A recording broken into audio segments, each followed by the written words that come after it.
एक simple wire लेते हैं। यह कॉपर या एल्यूमिनियम या सिल्वर में से किसी का भी हो सकता है। इस वायर से 5 वोल्ट बैटरी को कनेक्ट कर देंगे और एक बल्ब भी। जब हम स्विच को ऑन करेंगे तो बल्ब ऑन हो जाएगा और करंट फ्लो होने लगेगा। जो यहाँ पर करंट फ्लो हो रहा है वायर में, बेसिकली यहाँ पर इलेक्ट्रॉन फ्लो कर रहे हैं वायर के थ्रू, और फ्लो ऑफ इलेक्ट्रॉन को ही करंट बोलते हैं। अब मान के चलो इस वायर को बीच में से कट कर देते हैं तो इलेक्ट्रॉन को फ्लो करने के लिए कोई रास्ता नहीं मिलेगा, जिसका मतलब है कोई भी करंट फ्लो नहीं होगा। इसलिए हमेशा ध्यान रखो, जब हम करंट चेक करते हैं मल्टीमीटर से तो करंट तभी चेक किया जा सकता है जब कोई लोड कनेक्टेड हो, सर्किट ओपन होगा तो करंट फ्लो नहीं हो सकता।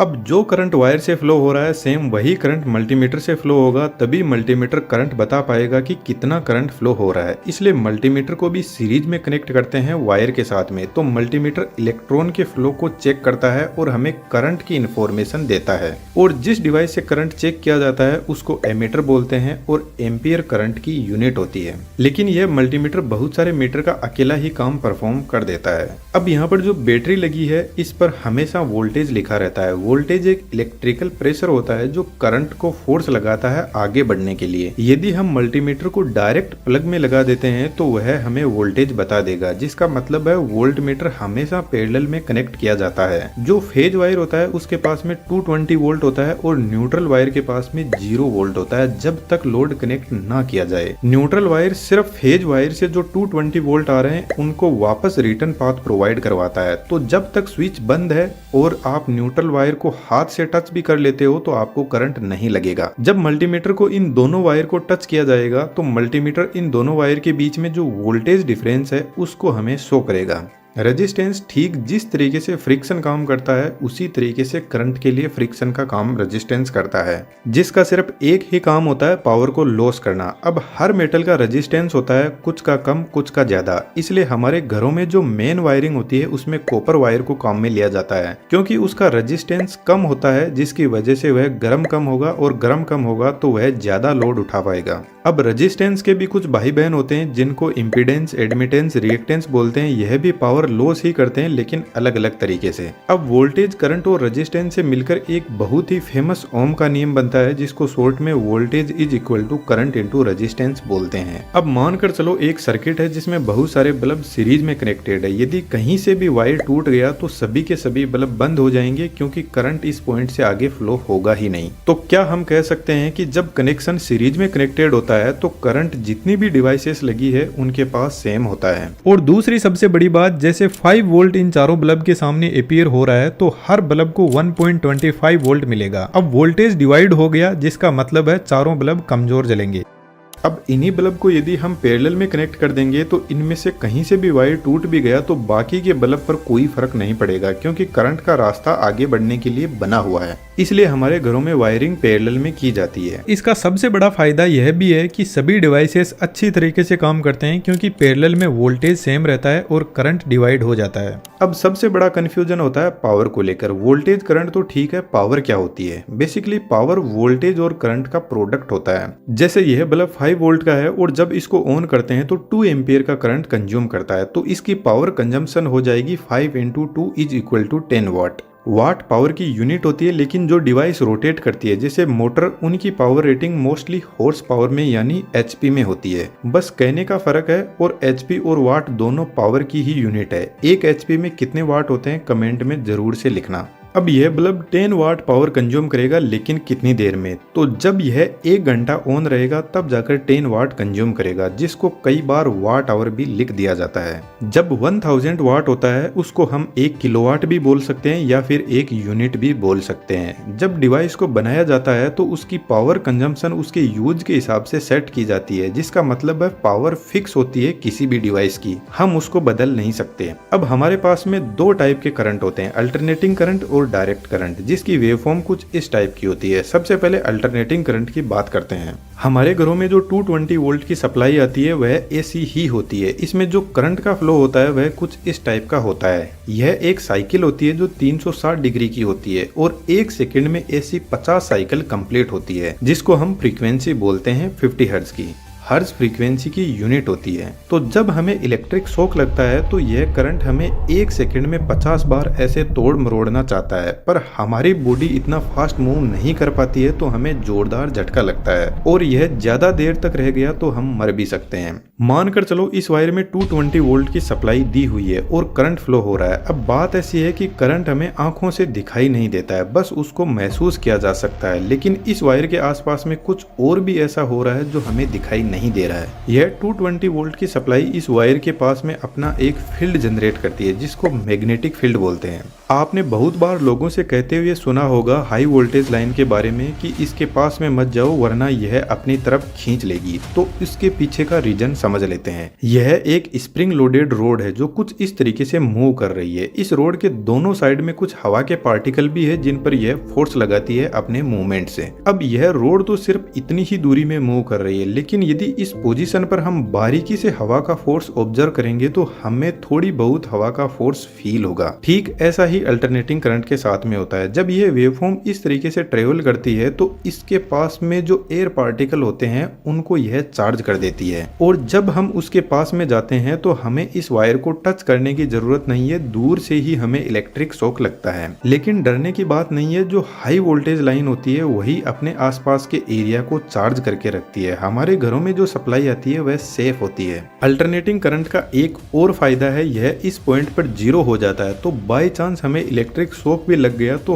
हम इस पॉइंट पर छूट जाते हैं। अब एसी सप्लाई भी दो टाइप की होती है, सिंगल फेज और 3 फेज। हमारे घरों में सिंगल फेज सप्लाई आती है जो 220 वोल्ट की होती है, जिसमें एक फेज और एक न्यूट्रल वायर होता है जिसके झटके हमें लगते ही रहते हैं। लेकिन 3 फेज सप्लाई 440 वोल्ट की होती है जो बड़ी मशीनें जैसे बड़ी मोटर उनके लिए होती है या फिर सलमान खान के लिए होती है, क्योंकि सलमान खान की सुल्तान मूवी का एक गाना है लग गए 440 वोल्ट छूने से तेरे, जिसका मतलब है सलमान खान 3 फेज सप्लाई की बात कर रहे थे। अब 440 वोल्ट से जितने ज्यादा भी वोल्टेज होते हैं जैसे 11,000 वोल्ट, उनको शॉर्ट में 11 केवी लिखते हैं। इसके ऊपर 33 केवी, 400 केवी, 765 केवी, इनका डायरेक्ट यूज कहीं पर नहीं होता है। इस हाई वोल्टेज का यूज सिर्फ लॉसेस को बचाने के लिए किया जाता है, क्योंकि हमारे घरों से पावर स्टेशन बहुत ज्यादा दूर होता है, तो इतनी दूरी तक इलेक्ट्रिसिटी ट्रेवल करके आएगी तो रास्ते में बहुत सारी लॉस हो जाएगी। इसलिए वोल्टेज को हाई वोल्टेज पर स्टेप अप किया जाता है ट्रांसफॉर्मर की हेल्प से। अब बात करते हैं डीसी सप्लाई की। डीसी सप्लाई का करंट कुछ इस टाइप का होता है जो एकदम कांस्टेंट होता है। हमारा स्मार्टफोन, लैपटॉप, इसके अलावा जितने भी इलेक्ट्रॉनिक्स आइटम होते हैं वह ऑलमोस्ट डीसी सप्लाई पर चलते हैं। अब इसकी वेवफॉर्म एकदम सीधी है, जिसका मतलब इसमें कोई फ्रीक्वेंसी नहीं होती। फ्रीक्वेंसी नहीं होगी तो इसके पास में कोई मैग्नेटिक फील्ड नहीं होगा। मतलब मैग्नेटिक फील्ड तो इसके पास में होता है, लेकिन जब वायर एक मैग्नेट की तरह काम करेगा सिर्फ तभी।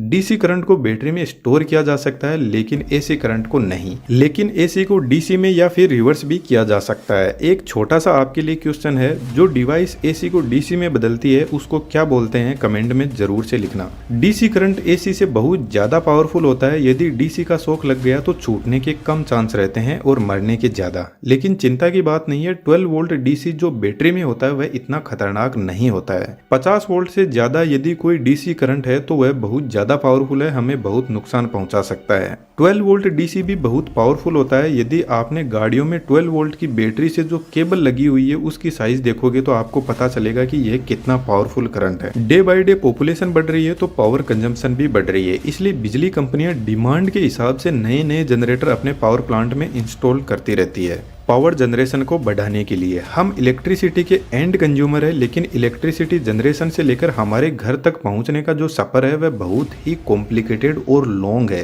क्योंकि इलेक्ट्रिसिटी लापरवाही बिल्कुल भी बर्दाश्त नहीं करती। यदि कहीं पर भी बीच में गलती हुई तो उसकी सजा भी तुरंत मिल ही जाती है। अब दोस्तों, एक होता है एनिमेशन और एक होता है एडवांस 3D एनिमेशन, जिसमें हर एक चीज को इस लेवल पर सीखा जाता है कि उसके बाद में यदि कोई नई चीज आती है तो आप अपने खुद के दिमाग से उसको क्रिएट कर पाओगे। और हमने एडवांस 3D एनिमेशन का कोर्स बनाया है जिसमें आपको हम इस लेवल का एनिमेशन सिखाते हैं कि कोर्स कंप्लीट होने के बाद आपके पास में मल्टीपल सेक्टर होंगे अर्निंग के लिए। डिटेल्स डिस्क्रिप्शन में अवेलेबल है। अब थोड़ा और आगे बढ़ते हैं। ओम का नियम कहता है कि जब किसी कंडक्टर से करंट फ्लो करता है तो वह करंट डायरेक्ट वोल्टेज के प्रपोजन में होगा, लेकिन कंडक्टर का टेम्परेचर कांस्टेंट होना चाहिए। तो according to Ohm's law voltage is equal to current into resistance होता है, यानी वोल्टेज करंट के बराबर तो है लेकिन जो रेजिस्टेंस रेजिस्टेंस है वह कांस्टेंट होना चाहिए। फॉर एग्जांपल 10 वोल्ट है, 5 एम्पियर का करंट है और रेजिस्टेंस 2 ओम मान लेते हैं, तो यह 2 ओम फिक्स होना चाहिए और इसके बाद हम जैसे जैसे वोल्टेज बढ़ाएंगे तो करंट भी बढ़ता जाएगा। लेकिन प्रैक्टिकली क्या ऐसा पॉसिबल है? बिल्कुल भी नहीं। आप इस इमेज से पता लगा सकते हो कि एक्चुअल में रेजिस्टेंस करता क्या है, और जब रेजिस्टेंस करंट को आगे नहीं बढ़ने देगा तो करंट को गुस्सा आएगा और गुस्से में जिस तरीके से इंसान गर्म होता है वैसे ही करंट वायर के टेम्परेचर को बढ़ा देगा। लेकिन रेजिस्टेंस ढीठ किस्म का इंसान है, कितना ही टेम्परेचर बढ़ा दे लेकिन यह पीछे नहीं हटने वाला। बस हमें इससे बचने के अलग ही रास्ते निकालने पड़ते हैं। तो हम एक ऐसी मेटल यूज में लेते हैं जिससे रेजिस्टेंस कम हो और कंडक्टिविटी ज्यादा हो, जैसे कॉपर वायर। लेकिन ट्रांसमिशन लाइन बहुत ज्यादा लॉन्ग होती है, वहां पर कॉपर वायर बहुत ज्यादा कॉस्टली भी पड़ता है और इलेक्ट्रिसिटी ना रही तो लोग वायर ही काट के ले जाएंगे।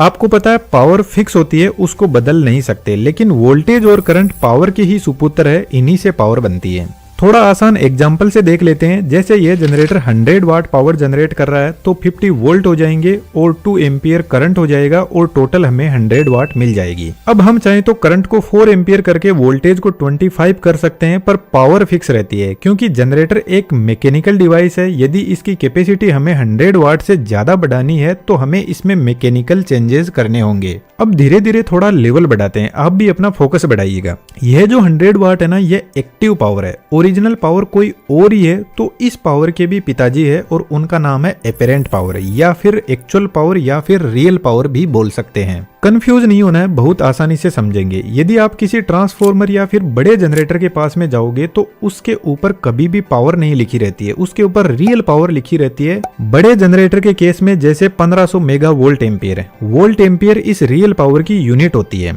अब इस रियल पावर के 2 सुपुत्र है, एक का नाम है एक्टिव पावर और दूसरे का नाम है रिएक्टिव पावर। पहले एक्टिव पावर के बारे में थोड़ा जानते हैं। यदि हम पुराने जमाने में चले और आपने इस टाइप का बल्ब देखा हो फिलामेंट वाला, इस बल्ब के यदि आप पास जाओगे तो जब ये ऑन होता है तो गर्म हो जाता है। या फिर आपने ऐसी मर्क्यूरी देखी होगी जो बहुत ज्यादा गर्म हो जाती है ऑन करने पर। अभी कुछ टाइम पहले मैंने आपको इमेज दिखाई थी जिसमें मैंने बताया था कि रेजिस्टेंस कुछ ऐसे कर्मकांड करता है जिसकी वजह से वायर का टेम्परेचर बढ़ा देता है। तो यार इस बल्ब में एक्चुअल में रेजिस्टेंस ही होता है जो टेम्परेचर बढ़ाकर हीट जनरेट कर रहा है और उस हीट को लाइट एनर्जी में बदल रहा है। तो यह जो बल्ब है ना, इसके अलावा भी heater, toaster, oven and coffee maker, iron, यह सभी हीटिंग से ही अपना काम करते हैं। तो इन सभी को बोलते हैं रेजिस्टिव लोड, और यह सिर्फ और सिर्फ एक्टिव पावर ही कंज्यूम करते हैं। कहने का मतलब एक्टिव पावर एकदम क्रीम होती है, उसी को खाते हैं। और इस एक्टिव पावर के सुपुत्र वोल्टेज और करंट होते हैं जिससे यह काम करते हैं। अब हमारे घरों में इस टाइप के लोड बहुत कम अवेलेबल होते हैं क्योंकि इन लोड से हमारे सभी काम नहीं हो सकते।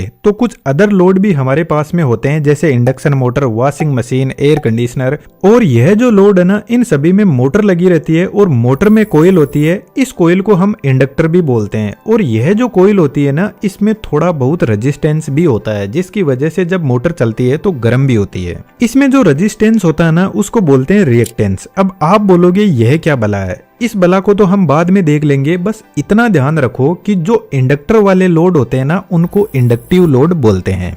चलो इसको थोड़ा बाद में समझते हैं। मैं आपको असल में बताता हूँ कि रिएक्टिव पावर क्या होती है। जब आप कोल्ड ड्रिंक की बोतल ओपन करते ही उसको गिलास में डाल देते हो तो आप देखोगे कि उसमें कोल्ड ड्रिंक तो नीचे बैठी हुई है और ऊपर की तरफ बहुत सारे झाग बने हुए हैं। क्या इन झाग की हमें जरूरत है? बिल्कुल भी नहीं। तो फिर ये बने कहाँ से? यह बने इस कोल्ड ड्रिंक की वजह से। तो जो कोल्ड ड्रिंक है वह एक्टिव पावर है और यह जो झाग है यह रिएक्टिव पावर है। तो जो मोटर होती है ना, वह एक्चुअल में एक्टिव पावर को भी खाती है, लेकिन थोड़ा उसको रिएक्टिव पावर का भी सेवन चाहिए। इसलिए जनरेटर रियल पावर जनरेट करता है कि भैया जिसको जो खाना है खा लो, पर मेरा सर मत खाओ। लेकिन यार इंजीनियर एक ऐसी प्रजाति है जो चैन से नहीं बैठेगा। उसने बोला कि मेरे को तो इस रिएक्टिव पावर की जरूरत ही नहीं है। तो इंडक्टर के सामने उसने लाके खड़ा कर दिया कैपेसिटर को। और कैपेसिटर भाई साहब रिएक्टिव पावर का दुश्मन होता है। वह सिर्फ कोल्ड ड्रिंक वाले झाग को ही पीता है और साथ में चुपके से थोड़ी सी कोल्ड ड्रिंक भी पी जाता है, पर इतना तो हम एडजस्ट कर ही लेंगे। अब थोड़ा सा एक कदम आगे चलते हैं। जो रियल पावर है ना, वह एकदम बैलेंस पावर है और रियल पावर अपने सुपुत्र एक्टिव पावर से ही ज्यादा प्यार करती है। वह नहीं चाहती कि यह जो रिएक्टिव पावर है वह आए, लेकिन क्या करे, नेचर का नियम है, ओपोजिशन होना जरूरी है।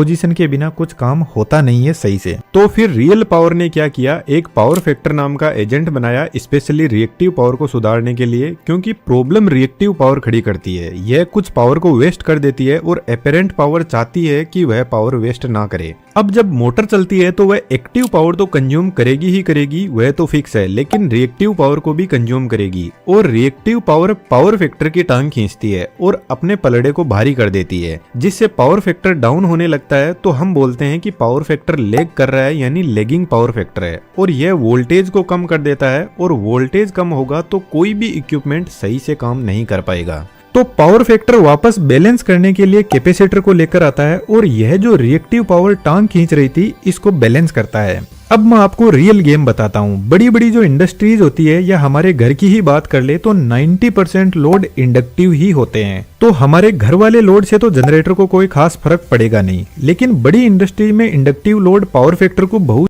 ज्यादा दबा है, यानी लैग कर देता है। तो जो इंडस्ट्रियल एरिया होता है उस बैंक इंस्टॉल करते हैं। यदि आप ध्यान से देखोगे तो आपको कहीं ना कहीं ये खंबे पर लगी हुई दिख जाएगी। बेसिकली उसका काम यही है कि जो इंडस्ट्री पावर फैक्टर को ज्यादा लैग कर रही है उसको बैलेंस करे, ताकि जो जनरेटर है उस पर ज्यादा लोड ना पड़े और वोल्टेज को भी बैलेंस किया जा सके। या फिर ऐसा भी किया जा सकता है, जो जीएसएस होता है वहीं पर कैपेसिटर बैंक को इंस्टॉल कर दिया जाता है। अब यह कैपेसिटर बैंक कोई बहुत अच्छी चीज नहीं है। रेगुलरली पावर फैक्टर चेक किया जाता है और जरूरत न पड़ने पर इसको हटा दिया जाता है लोड से, क्योंकि कैपेसिटर पावर फैक्टर को पहले तो लेगिंग से यूनिटी पर लेकर आता है और फिर यूनिटी से लीडिंग साइड में लेकर चला जाता है। और leading power factor over voltage generate करता है, जिससे जनरेटर हो या मोटर हो उसमें टेम्परेचर बढ़ जाता है और वह जल जाते हैं। अब मैं आपको मेरे कॉलेज टाइम का एक जबरदस्त किस्सा बताता हूँ। हमारा जो लैंडलॉर्ड था उसको ऐसा लगने लगा कि हमने मीटर के साथ में टेम्परिंग कर दी है और वह सही से इलेक्ट्रिसिटी कंजम्पशन नहीं दिखा रहा है। तो उनका लड़का जूनियर इंजीनियर था, हमको बता रहा था कि मैं पावर फैक्टर निकाल लूंगा और पता करूंगा कि आपने कितनी इलेक्ट्रिसिटी कंज्यूम की है। अब उनको तो हमने नहीं बोला, लेकिन मन ही मन हम सोच रहे थे कि बेटा हम दिन भर पावर फैक्टर ही निकालते हैं। तो यह मैं आपको इसलिए बता रहा हूँ क्योंकि यदि हम रिएक्टिव पावर को जीरो कर दे और पावर फैक्टर को बैलेंस कर दे तो हमारी इलेक्ट्रिसिटी का कंजम्पशन काफी कम हो जाएगा। क्योंकि हमारे घर के सामने जो मीटर लगा रहता है वह रियल पावर मेजर करता है, और यदि हमारे पास में यह जो मोटर है इसमें हम रिएक्टिव पावर को जीरो कर दे तो अब सिर्फ एक्टिव पावर बचेगी, जिससे हमारा इलेक्ट्रिसिटी का कंजम्पशन भी कम हो जाएगा। अच्छा, जो कैपेसिटर वाले लोड होते हैं उनको कैपेसिटिव लोड बोलते हैं, लेकिन एक्चुअल में कैपेसिटिव लोड ना के बराबर होते हैं। बस ये सिर्फ रिएक्टिव पावर को बैलेंस करने के लिए आते हैं। जो पावर ट्रांसमिशन लाइन होती है जो बहुत दूरी तक जाती है, उनको यदि आप ध्यान से देखोगे तो यह एक कैपेसिटर का ही काम करती है। वायर जो होता है वह पॉजिटिव का काम करेगा और जो ग्राउंड है वह नेगेटिव का। अब इस लाइन का वोल्टेज एक्सट्रीमली हाई वोल्टेज है, तो जो बीच का एरिया है वह धीरे धीरे चार्ज होने लगेगा और एक कैपेसिटर की तरह काम करने लग जाएगा,